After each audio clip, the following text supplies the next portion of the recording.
lagi di Cahaya Hati Indonesia dan Masya Allah terima kasih yang masih bergabung bersama kami. Dan kita masuk ke dalam segmen yang ketiga atau judul kita yang ketiga, seperti apa kau menghabiskan waktumu. Waduh, kira-kira seperti apa nih kita habisin waktu kita ya. Langsung aja kita akan sambut guru kita yang dimuliakan Allah Subhanahu wa taala, Al-Ustadz Mansur Rusli. Allahumma shalli ala Sayyidina Muhammad. Bismillahirrahmanirrahim. Assalamualaikum warahmatullahi wabarakatuh. Waalaikumsalam warahmatullahi wabarakatuh. Alhamdulillahi rabbil alamin wa bihi nasta'inu ala umurid dunya waddin. Wassalatu wassalamu ala asrafil anbiya wal mursalin ala sayyidina Muhammadin wa ala alihi wa ashabihi ajmain, amma ba'du. Rabbi israhli sadri wa yassirli amri wa'lul 'uqdatam min lisani yafqahu qawli. Yang mulia para alim ulama, para kiai, para habaib, para asatid, Bapak, Ibu yang dirahmati oleh Allah Subhanahu wa taala, pemirsa Cahaya Hati Indonesia di mana saja Anda berada. Pertama dan yang paling utama, marilah kita panjatkan daripada rasa puja serta puji syukur kita atas kehadirat Allah Subhanahu wa taala yang telah memberikan daripada nikmatnya kepada kita, baik nikmat iman, nikmat Islam serta nikmat sehat wal afiah, sehingga kita dipertemukan pada hari ini. Semoga dalam pertemuan kali ini Allah pertemukan kembali kita di surganya Allah Subhanahu wa taala. Selawat serta salam marilah kita junjungkan kepada satu manusia yang paling mulia, yang dimuliakan oleh yang maha mulia, yaitu Al-Mustafa Nabi Muhammad sallallahu alaihi wasallam. Kaum muslimin rahimakumullah, dalam kesempatan kali ini sebuah tema yang menjadi sebagai penasehat terkhusus daripada nasihat buat al-fakir sendiri, yaitu seperti apa kau habiskan waktumu. Allah Ta'ala berfirman di dalam Al-Quran surat Al-Asr, faqala ta'ala a'udzu billahi minasyaitonir rajim, bismillahirrahmanirrahim, wal asri innal insana lafi khusri illa allazina amanu wa amilus salihati wa tawassaw bil haqqi wa tawassaw bis sabr. Demi masa sesungguhnya kalian berada di dalam kerugian, kecuali orang-orang yang beriman dan orang-orang yang berbuat amal soleh atau amal baik dan saling menasehati dalam kebaikan dan juga saling menasehati dalam kesabaran. Kaum muslimin rahimakumullah, sungguh beruntungnya kita saat ini Allah masih memberikan kepercayaan daripada memberikan nikmatnya, terkhusus daripada nikmat umur.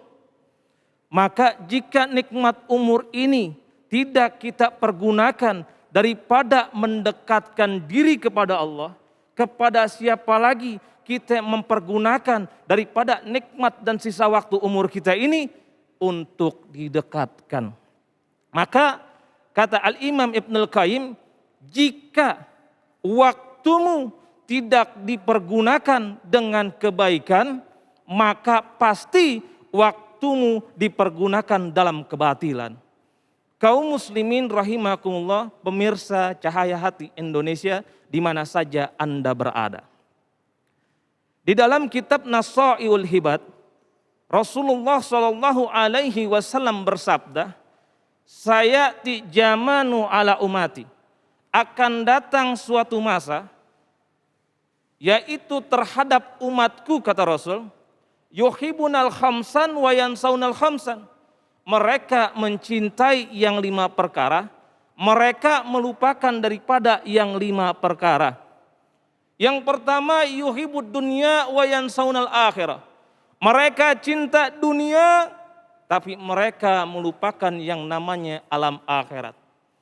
Kita lihat saat ini begitu banyak orang-orang yang berusaha untuk mencari kehidupan di dunia, melupakan daripada waktu akan datang yaitu yang namanya akhirat. Bahwasannya ada tugas buat manusia yang diperintahkan oleh Allah di dalam surat Az-Zariyat ayat 56. Allah Ta'ala berfirman, faqala ta'ala wa ma khalaqtul jinna wal insa illa liya'budu. Tidak akan aku ciptakan makhluk bernama jin dan tidak akan aku ciptakan makhluk bernama manusia melainkan daripada beribadah kepadaku, kata Allah.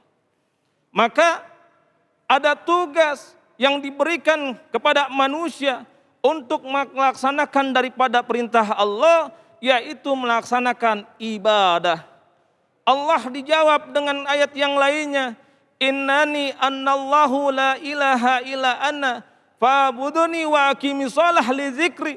Sesungguhnya tiada Tuhan selain aku, kata Allah.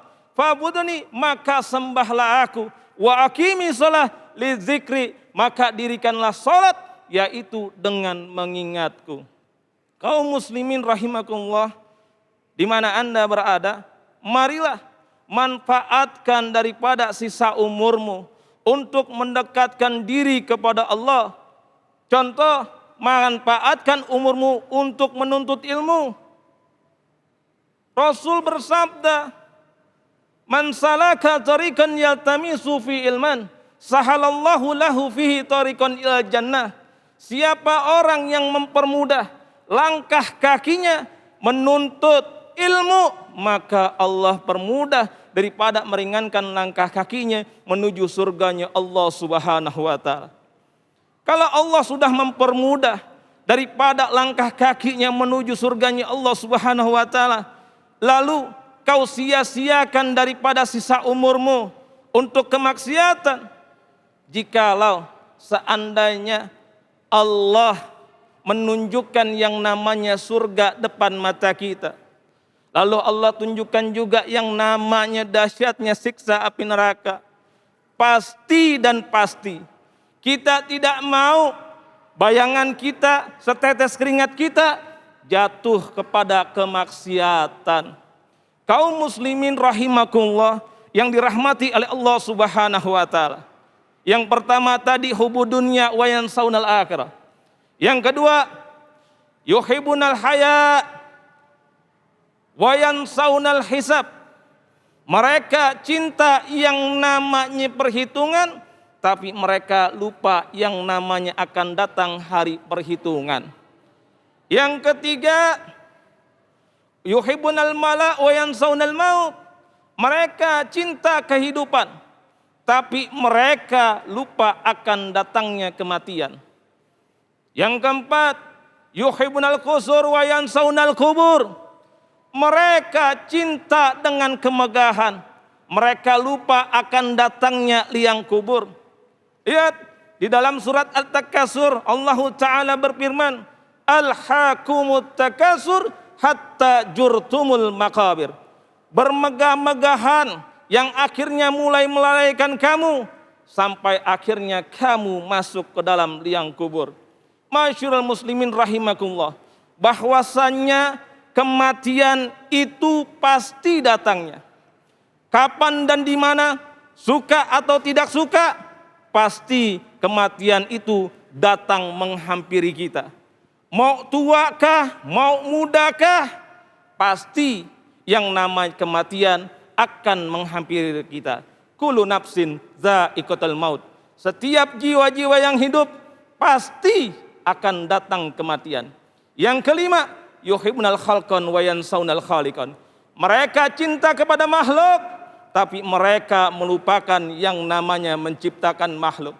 Kita adalah makhluk Allah, makhluk ciptaan Allah, maka manfaatkanlah kalau kita makhluk ciptaan Allah untuk mendekatkan diri kepada Allah Subhanahu wa ta'ala. Ya Allahu biha, ya Allahu biha, ya Allahu bihusnil khatimah. Ya Allahu biha, ya Allahu biha, ya Allahu bihusnil khatimah. Ya Allahu biha, ya Allahu biha, ya Allahu bihusnil khatimah. Ya Allah, matikanlah hamba dalam keadaan husnul khatimah.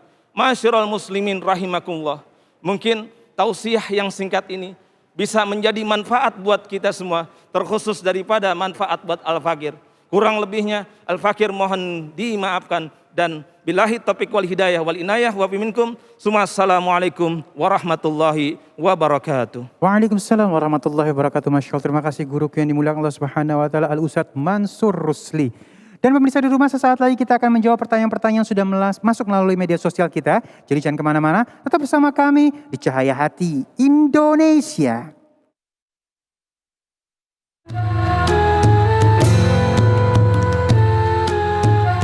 Masjid menjadi tempat ibadah umat Islam. Salah satu arsitektur khasnya adalah kubah.